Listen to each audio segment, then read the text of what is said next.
IR, what do we know about the nitrogen? What type of nitrogen is it? Specifically, how many hydrogens do I have attached to the nitrogen?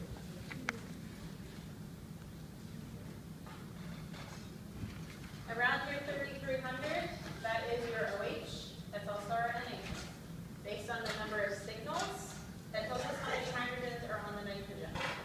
Here we have 2 peaks. That tells us we have an NH2.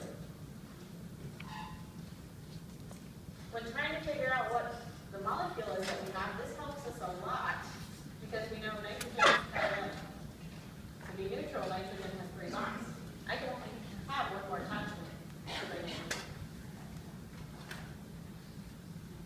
Do not forget that your hydrogens are on the oxygens and nitrogens do show up in your proton NMR. So if you're trying to count your signals, count those. And also here, we can maybe eliminate one of the signals and not have to look at it. What are these 2 hydrogens going to show up as? What type of splitting pattern? So our doublets, triplets. If we're attached to nitrogen and oxygen, we show up as singlets. We have 2 protons on us. We have to account for 2H for our integration. We have 3 options. Only one of those is a singlet.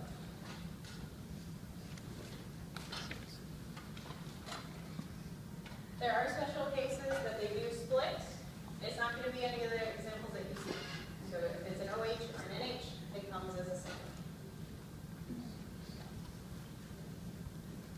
We've taken care of the nitrogen hydrogens. If we look at what's left, we have 3 types. If we look at our carbon, we have 3 types of carbon. We only have 3 carbons. They're all unique. There's no symmetry. Each one is its own signal.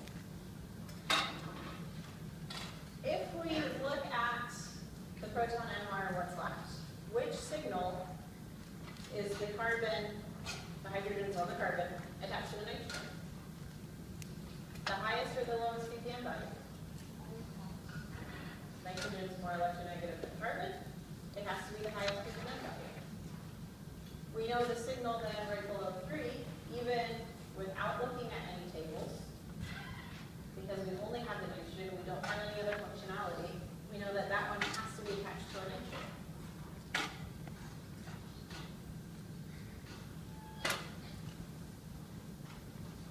What type of hydrogen is this? Or what type of carbon? CH, CH2, CH3. This is where you go to your integration values. I'm a CH2. I've taken care of 3 bonds already. What am I attached to? This is where we're looking at our multiplicity. Signal's a triplet.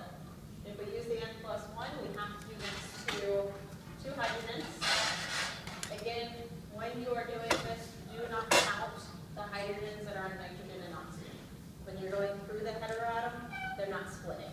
So you can ignore that they even exist. If it's triplet, I need to be next to 2. I have to be next to a CH2. So already, I am building part of the molecule.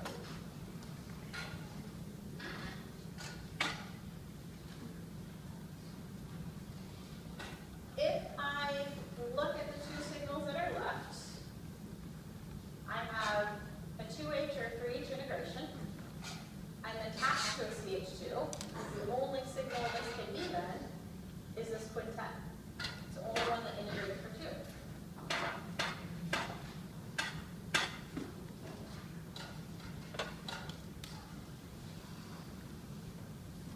How many total protons am I next to?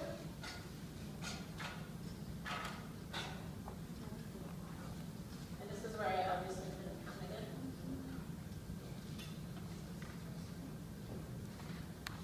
Let's make math work. It should be exact stat. How many are you next to now? N plus 1, so that's 6. It would have to be next to 5. don't worry, I've already double checked the exam and I will be triple checking before I print it off. And I've done the problems from scratch a couple times to make sure this doesn't happen on the exam. I have to be attached to 5. I only have 2 bonds. From the other signal, I would know that I'm attached to a CH2, but I can start from scratch. 2 bonds to get to 5. I have a CH2 and a CH3 next to me. This works because my last signal is a CH3 and it's a triplet. So it's a methyl group attached to a CH2.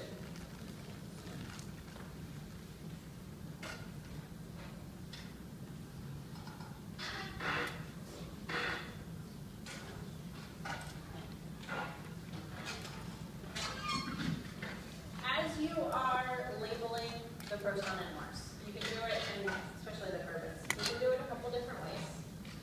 You can either do each little portion as I've done it, or if you've gotten a chain like this, if you label them A, B, C, and then put it on, that's fine, especially if it's for the multiplicities. If it's specifically next to an atom, I would prefer if you did, like with this one, we know it's next to nitrogen. There's a couple different ways that you can indicate what signals you want. If we are looking at the carbon, because we do end up having to go back to that for full credit. If I make these carbons A, B, C,